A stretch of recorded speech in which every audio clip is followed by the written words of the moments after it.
Hello and welcome back to The Slice Show. This is the 34th episode of The Slice Show.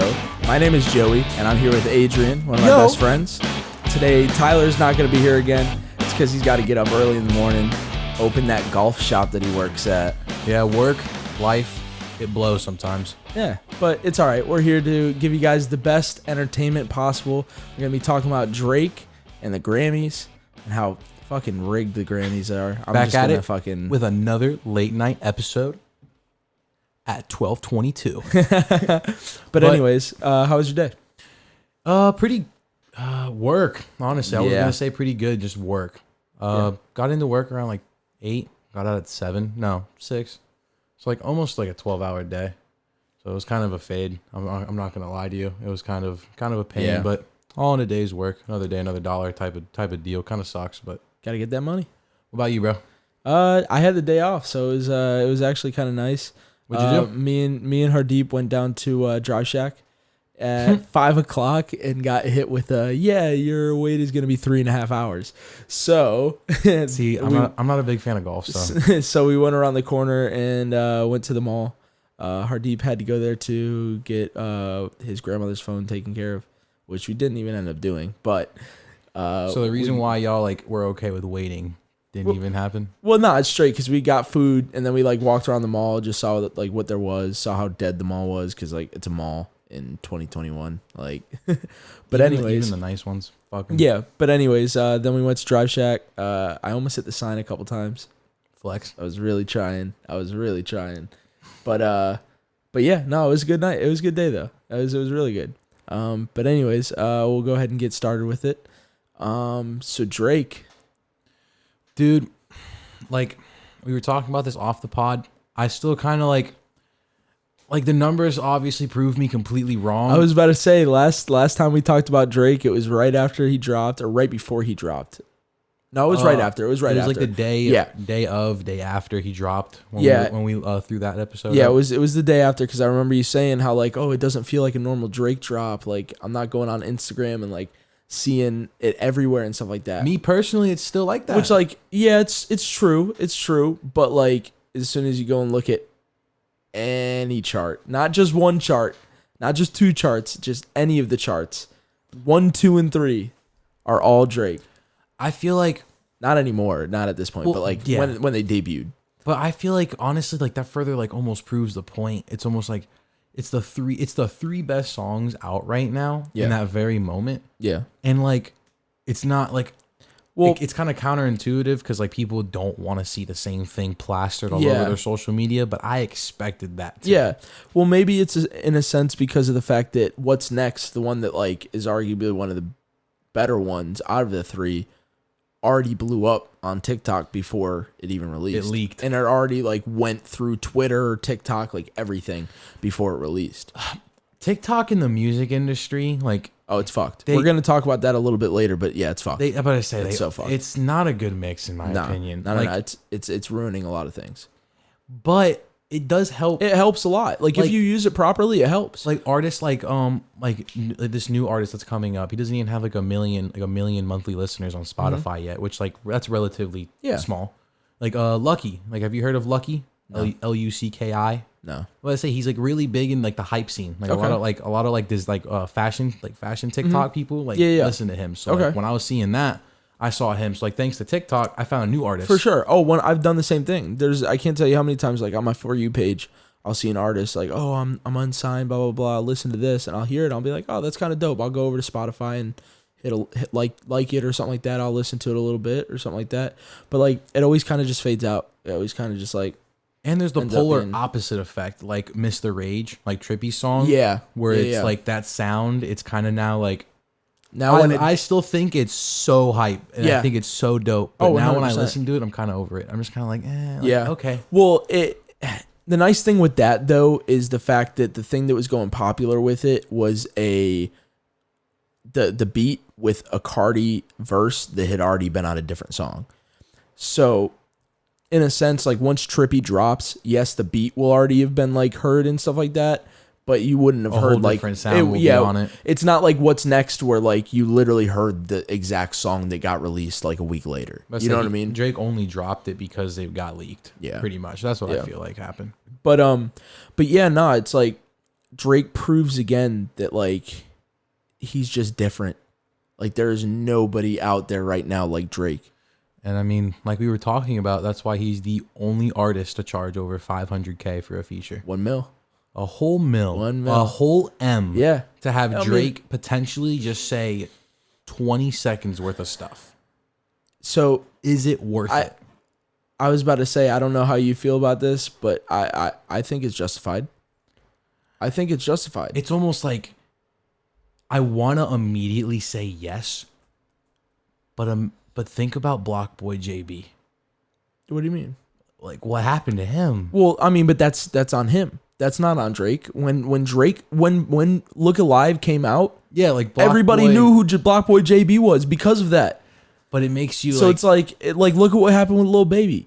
Before Yes Indeed, people who listened to like Atlanta rap or like rap in general knew who Lil Baby was. They had listened to some of his music, but he wasn't as mainstream. Yes Indeed came out. I was say not at all. Yes Indeed came out. He went mainstream, and then he took that and he ran with it. Now look at where he is. But it's like Block Boy JB. This is no disrespect at all, but it's like he didn't. He might have tried to, but like the rest of his work flopped. Exactly. So it's like Drake did what he was supposed to. Drake did what he paid the $1 million to do. That's the thing. Like people, it's not just $1 million just for the feature. It's $1 million for everything that comes with it. It's $1 million. It's exactly for the name, for the notoriety that comes with it, for the clout that comes with it. But I won't tell you the amount of times that I'll listen to not no name, smaller artists or like artists that I don't listen to. Yeah. Like perfect example. The other day, I was listening to Young Gravy's Sensational album, and I didn't like. I was just kind of looking through it, and I was just kind of like, all right, like who messes with like Young Gravy? Like, yeah, you know, like I can never take him serious. He's a joke. He's kind of a joke, but I want to listen to see if he has like an actual good song. Mm-hmm. And I see Puya and Ramirez, so I was like, oh, I know these people. I actually listen to their music. I'm gonna see what's up with this. Yeah, ended up listening to the song, liked it. Yeah, but it's just like, like. $1 million. So, and this is the other thing. It's an investment. At the end of the day, that's what it is. Like a Drake feature isn't even like music wise. It's more like career planning. And exactly. And like this is the thing. It's not the artists that are paying out of pocket for that. It's the labels behind them that's paying for it. You know what I mean? That and like I'm sure that Drake's not charging $1 million to everybody. So like I'm sure like Sicko Mode with Travis Scott. I'm sure Drake's not. Like, he's getting royalties for the song 100%. Like, he's getting his bag for it. But I'm sure Travis or his label didn't have to pay $1 million for Drake to be on that because they're boys. You know what I mean? I said probably like a feature for feature. I was about to say $100K. Just like how when Future probably reaches out. I mean, they have a whole collab tape together. I'm sure if Future called up Drake and was like when Life Is Good came out. Sure, Future was just like, "Yo, hop on." He probably didn't pay him $1 million per song. That's what I'm saying. Exactly. So it's like, well, the collab album is different because that's a collaborative tape. No, just imagine that. Yeah. Oh yeah. No, I'm more so talking about like for like Life Is Good, for example. Yeah. Since I'm pretty sure that's credited as Future's song.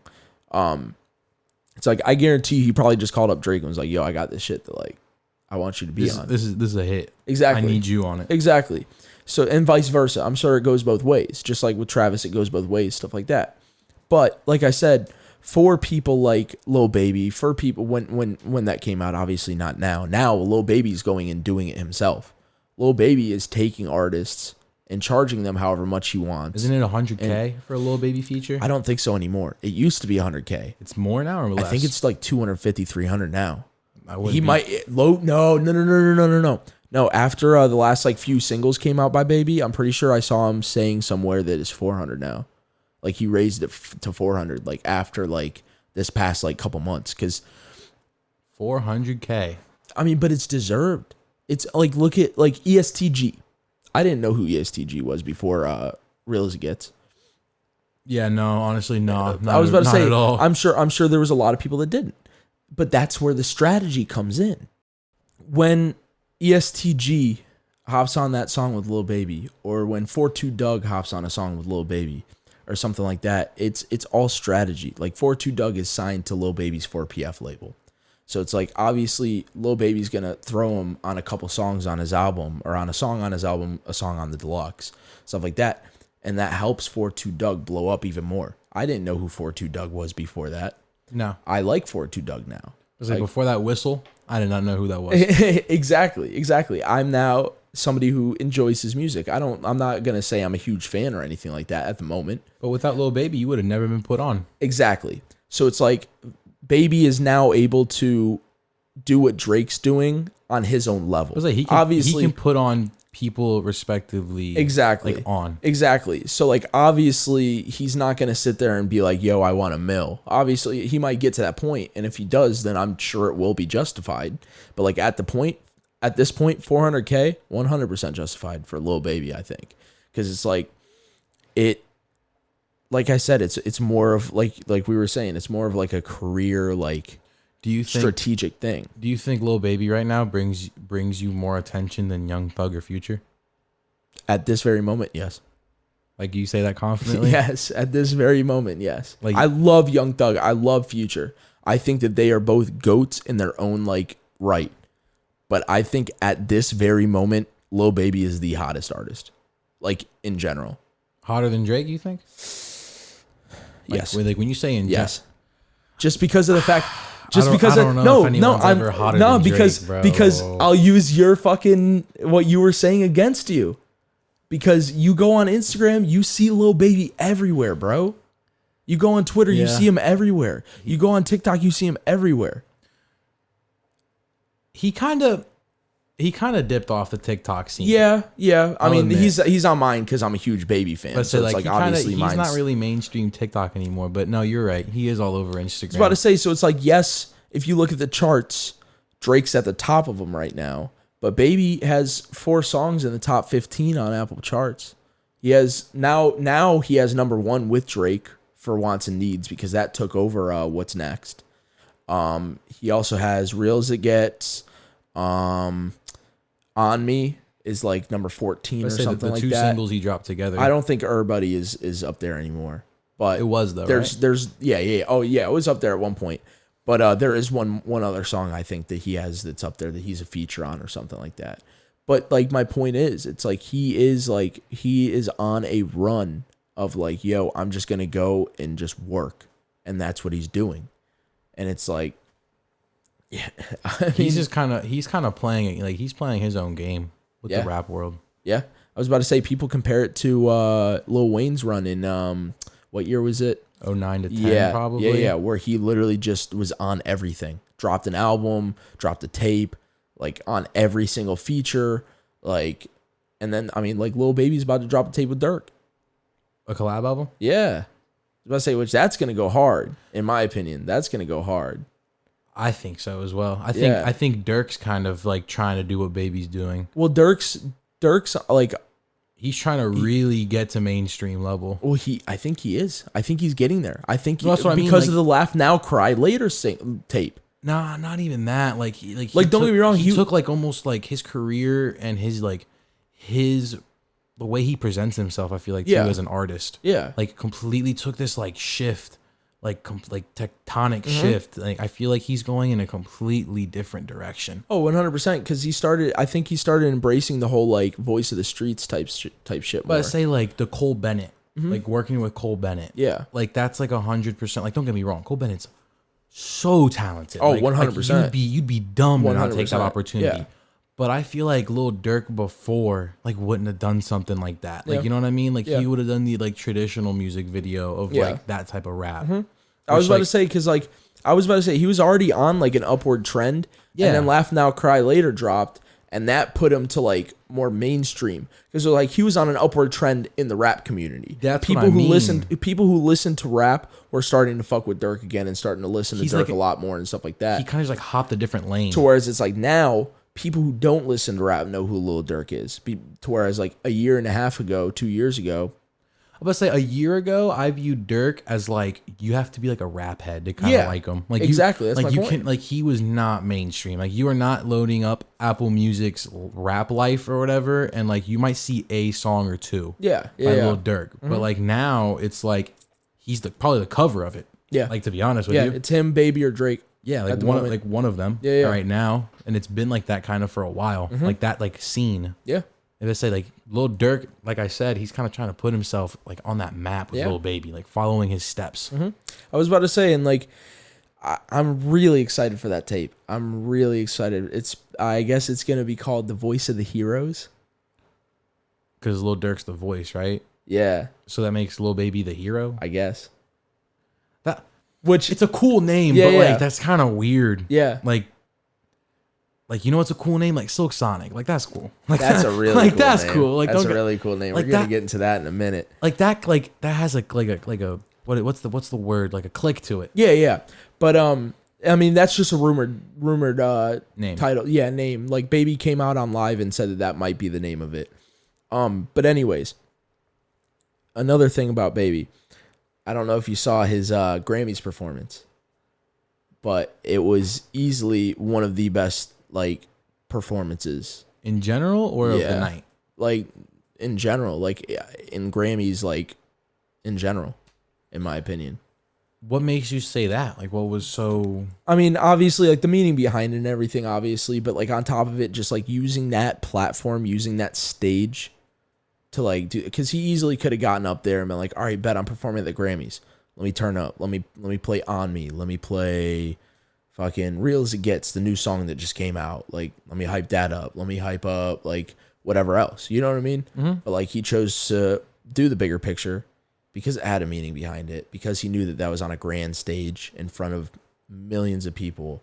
And stuff like that on national television. I mean, and it was the song that was being nominated. Oh yeah, 100%. Yeah, I was going to say it makes sense, but yeah, no, it was an insane performance. It was a really good performance. I mean, it's Baby. Do you think he's a better performer than he is like an artist in a sense, kind of like Travis, where like his performances are better than like any song really? I think he's more even. All right. I think like that. I was about to say because like there's things that like when you're listening to his music, I feel like, I think it's more even. I think it's like just even. But anyways, getting like into the Grammys itself, dude, whack. Like what's like? It was so whack. Like I don't even. All I can do is about it. So like, just to preface this for everybody. I was about to say because we're just exuding our thoughts at the moment, not prefacing it at all. We're talking specifically more about the rap category, just because like I've heard things about like the rest of the categories, like the album of the year and stuff. How disrespected the like rap category of the Grammys are. Like how horrible it is. Like how horribly set up it is. So like. If you look at the rap, I mean, obviously the Grammys as a whole is rigged, in my opinion. It's not necessarily rigged, but there's people that are chosen to win. And no matter what the other people do, it doesn't matter because those people are going to win. But this is the thing. They've just been getting worse and worse about hiding it. It's been getting harder and harder for them to hide like it's so like you can grab one category and be like, why did they win? Yeah. The reason that you can use on why they won that award, you can look at the very next award and you'd be like, wait, but if it's literally that reason, like why did an X album win instead of Y? Like that makes like absolutely no sense. Yeah. Like how King's Disease beat Alfredo. Yeah. For best rap album of the year. Like no. And like this is the thing. So in that category it was King's Disease, Alfredo, Jay Electronica's album, and then like two or three people that I had never even heard of. That's what I mean. And like obviously I'm a huge Baby fan, so people might say that this is like biased, but Lil Baby had like numbers wise had one of the best albums, not just rap albums, but the best album of 2020. So the fact that wasn't even nominated, let alone win. I mean, it's kind of like really? for a rap category. Like it's one thing if it's like album of the year, that's one thing, because like that always goes more towards pop albums and stuff like that. Like album of the year is almost always a pop album. It's like I don't think I've ever really seen like a rap album or like a R&B album or something like that win album of the year really. But that's besides the point. Going into like the actual rap album, to not even have the like statistically best rap album of the year last year wasn't Hollywood nominated. Wasn't Hollywood's Bleeding one of them? Yeah, but Post is way more mainstream, like pop. But say like that's a good album, but like that's not even a rap album. Yeah, no. That was an album of the year. That wasn't in rap album of the year. Oh, that was an album of the year as a whole. As a whole, okay. Yeah, and then like moving on to like the other like rap stuff, like rap performance of the year. Or best rap performance, Savage won. Oh my gosh. Savage won best rap performance and best rap song over What's Poppin', Rockstar by DaBaby, The Box, The Bigger Picture, the highest in the room, The Bigger Picture, Laugh Now Cry Later, like all these songs that like there are a couple of them that like Rockstar, if that were to win, I'd probably be saying the same thing, just because like it is a good song. Just like Savage, I'm not saying Savage is a bad song. It's not a song that I personally listen to, but it's not a bad song. But this is the thing. This is where we were talking about TikTok ties into this. It messes with that stuff because people see it and they go, "Oh, all year I heard this. I'm a savage." Like classy. Yeah, like all you heard was 10 seconds of a song, and that's what makes it win an award. And it blows the streams up. It blows the streams up. And it's like people say, "Oh, well, that's just smart on their part by it." And it's like they didn't do that on purpose. They didn't sit in the studio and go, "Oh, this is going to blow up on TikTok." Now people do. I guarantee you at the time they didn't though. No, not really. And like this is the thing. Cuz it's like The Bigger Picture easily should have won best rap song of the year. Just because in my opinion, that is the only song on that list that was a really good song. Like it was a really good song in general. B, did the numbers. It did the numbers. It went everywhere. People heard it. And it fit and it fit what he dropped it for. Yeah, it fit what he dropped it for. And most of all, like the most important thing in my opinion, it had a meaning behind it. It wasn't just some stupid shit that was put together and thrown out. It had a true, like a real meaning behind it. I say people ask for real rap, and then you get real rap, and nobody respects it. You give it. Nobody respects it, and then you give it to Savage. Like people wonder why everybody just hops on the mumble rap fucking trend. It's what makes money. It's what people like. When you are sitting there and giving Grammys to Savage over The Bigger Picture, how do you think up and coming artists are going to view that? They're going to sit there and go, okay, this is blowing. Savage blows up on TikTok. Savage gets more money. These artists, Meg Thee Stallion and Cardi B, are way more popular than any of the other artists. And they just won a Grammy for it. It literally, like, it's people want one thing, but then, like, advocate completely other. 100%. Like, you cannot give an award for the type of music that just completely, like, just ruins your point of like, oh, we want real rap. We need lyrical rap. We need rap with meaning. We need rap with bars. And like, don't get me wrong. Like, yes, people categorize Baby as a mumble rapper. I can understand that because like, he does mumble his stuff sometimes. But if you actually listen, the bigger picture. No, but not even that. But if you actually listen to what he's saying shit. He always does. Like, there's like even the song, even besides The Bigger Picture, he says shit on his music. You just can't really hear it because of the fact that he's mumbling. But it's like, it doesn't take away from the fact that he's saying shit. He's not just mumbling. Like it's not like Lil Pump where he's just mumbling and he's not saying shit. Yeah, it's dumb mumbling. Exactly. But I say like his flow and accent just kind of mixed together to make it mumble. And the auto tune. I was about to say. So it's like, and it sounds good. It sounds good. That's why it works, obviously. But it's like, and then on top of it, the fact, I mean, obviously we've already hit on this part before, but the fact that like The Weeknd wasn't even nominated, let alone didn't win. He wasn't even nominated. But I'm saying with that, with that, he came out and literally said, "I will no longer be submitting my music. Like I will, I don't blame I him. will in quotes, I will no longer be allowing my label to present my music to the Grammys. Like I don't blame him. Like we will never see him nominated He again. dropped arguably one of his best albums. Numbers wise. I also think that it's one of his better albums, personally. But, I mean, that's besides the point, obviously. But it's like, number-wise, he dropped one of his best albums. He had an insane year. Blinding Lights went everywhere. Even besides the album, the song Blinding Lights that went everywhere wasn't even nominated for anything. He had one of the top songs. He performed at the Super Bowl, for Christ's sake. Which that's what, like we talked about before, that's what people are saying is why, because they made him choose between the Super Bowl and the Grammys, and he chose the Super Bowl.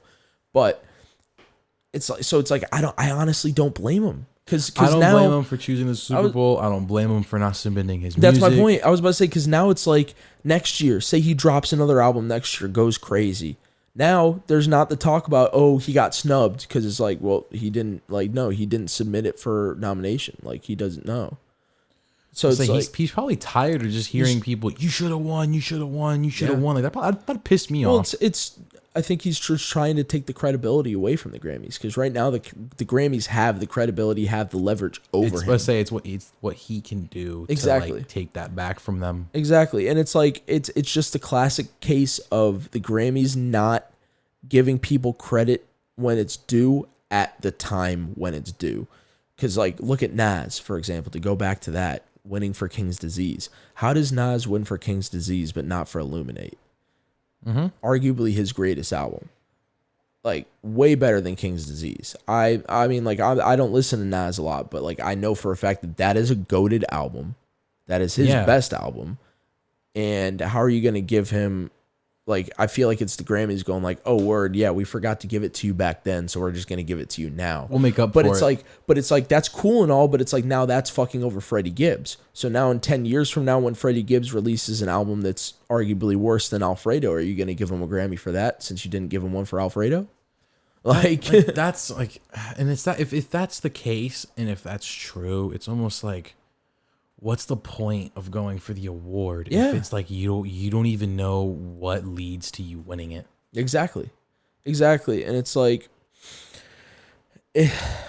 it's really, I think that we're gonna start seeing a change. And you're already seeing a boycott. Like the week, that's like my point. The weekend is already starting a boycott towards the Grammys. Like, and like the fact that like there's artists, like big artists at that, coming out and saying like, oh, I don't give a fuck about winning Grammys no more. Didn't Lil Wayne come out and say like I wouldn't the Grammys are stupid? Like, yeah, I wouldn't be surprised. I know Lil Baby, when he got snubbed at the BET Awards, I think it was either the BET Awards or the MTV Music Video Awards. When he got snubbed he got snubbed at both of them, but like whichever one it was, he straight up said, he was like, I don't give a fuck about awards. Like it's a waste of time to like care about awards in his opinion. Like I said, like honestly, they're cool. Yeah, they are cool. They're super dope, but like if they're done right. Yeah, like no one, like I don't want to say no one cares. Yeah. But like at the end of the day, like no one cares. Exactly. And then like we mentioned a little bit earlier, in my opinion, other than like Baby's performance, another great performance, one of the best parts of the Grammys was Silk Sonic. We got to see Silk Sonic perform live for the first time. And we get to see an album potentially. It's confirmed. It's going to happen. It's confirmed. They were on The Breakfast Club, and then they were on I can't remember the other one with I can't remember the other one. That's besides the point. They were doing like interviews and stuff like that. And like, of course, everybody's asking, oh, when's the album coming? When's the album coming? When's the album coming? And they said that they're going to just continue to drop singles at the moment. They're going to let them breathe. So like Leave the Door Open that's going to be it for like maybe a month or so, maybe a little bit longer, maybe a little bit shorter. They're going to give it time to breathe, give it like people time to appreciate it truly. And they're going to drop another single. They're going to do it again and do it again. And then like once the like popularity and like once the momentum is properly built up, once Silk Sonic has a movement behind them and given enough time to breathe also, then they're going to come in with the album and go crazy. And I mean, like, this is the thing, like there's not many artists on that type of platform right now that are doing what they're doing. Not at all. Using real instruments, like using like that type of sound that's from like the 70s, Authentic. the 80s and stuff like that, and like just having fun with it. And it's like that's why it works. Like they said, like it's fun music. It's good It's good mood music. Like they said, the way it started was they were on tour together overseas, and it got to the point to where like they were just like sneaking off and going to the studio together and just like jamming out. Like they would just like Pac would like hop on the drums or some shit. Bruno would hop on the piano or something like that, and they would just jam out. And like that's how that ended up. Like I bet people like that would be awesome to just hang out with like that. Oh, 100%. Like a studio session 100%. with people musically like people like EDM artists, like people that can mix and stuff. Like those are the type of people that are so fun to have around the studio. It's like how Juice WRLD was, where like Juice WRLD would be able to just hop in the studio and like just spit. Like he would be able to just go for like hours. And it's like he would just be able to go. Like those creative minds, whether it be mixing wise, whether it be like actual physical instrument wise, or whether it be just like recording vocally, whether it be singing, rapping, like whatever. Like those people that can literally just get in and go and just like create a vibe and just jam out whatever way possible. It's like, that's dope. As you literally said, like create a vibe. Like people like Juice and Bruno, they completely set the like energy in the studio, in my opinion. Like with that, like with them, you could have the same studio session with Juice and like Bruno and like that, and it would be like a completely different experience, in my opinion, than if you 100%. recorded the same exact song on the same beat with the same instruments, same BPM and everything, and you took them out of the room. I feel like you literally end up with a different project. Oh, 100%. 100%. Because like there's a good video I saw the other day. It was 24 Karat Magic, like the single, not the album, the single off the album, before it was released. It was like 3 months before it was released, and maybe not 3 months, like maybe a year before it was released, and it was a completely different sound.